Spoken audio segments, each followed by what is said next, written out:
आनंद धाम की ओर। धर्म प्रसंग में स्वामी शिवानंद जी महाराज। स्वामी शिवानंद जी महाराज के पास जिज्ञासुओं, भक्तों तथा मुमुक्षु साधकों का तांता लगा रहता था।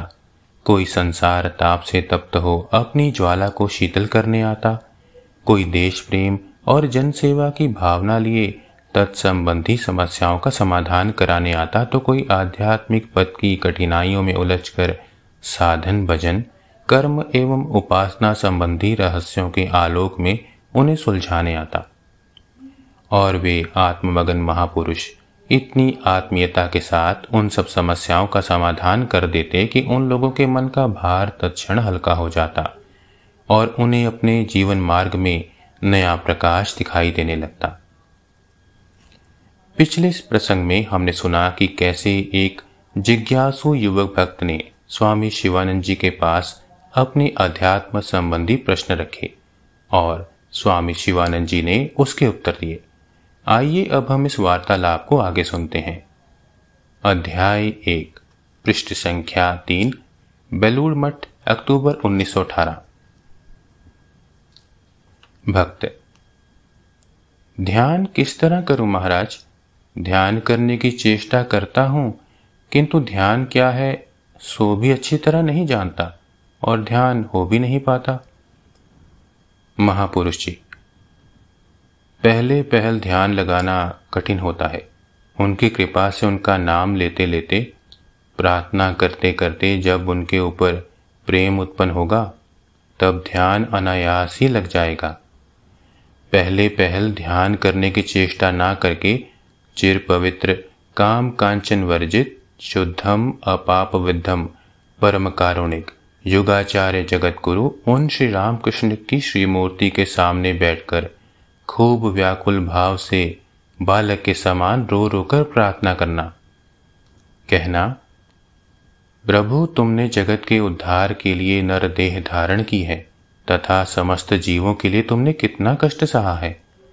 मैं अत्यंत दीनहीन हूँ, भजनहीन, पूजनहीन, ज्ञानहीन, भक्तिहीन, विश्वासहीन और प्रेमहीन हूँ। दया करके मुझे विश्वास, भक्ति, ज्ञान, प्रीति और पवित्रता दो, मेरा मानव जन्म सफल हो जाए। तुम कृपा करके मेरे हृदय में प्रकाशित हो जाओ, मुझे दिखाई दो। प्रभु, तुम्हारी ही एक संतान ने मुझे तुम्हारे पास इस प्रकार प्रार्थना करना सिखाया है। तुम मुझ पर कृपा करो। इस तरह प्रार्थना करते करते तुम्हें उनकी कृपा प्राप्त हो जाएगी। तब मन स्थिर हो जाएगा। जब ध्यान करने में मन लगने लगेगा, हृदय में प्रेम और आनंद का अनुभव होगा, प्राणों में आशा का संचार होगा। इस प्रकार खूब प्रार्थना करने के बाद जैसा मैंने बताया है वैसा जप करना। उनका पवित्र नाम जपते जपते धीरे धीरे आप ही आप ध्यान होने लगेगा।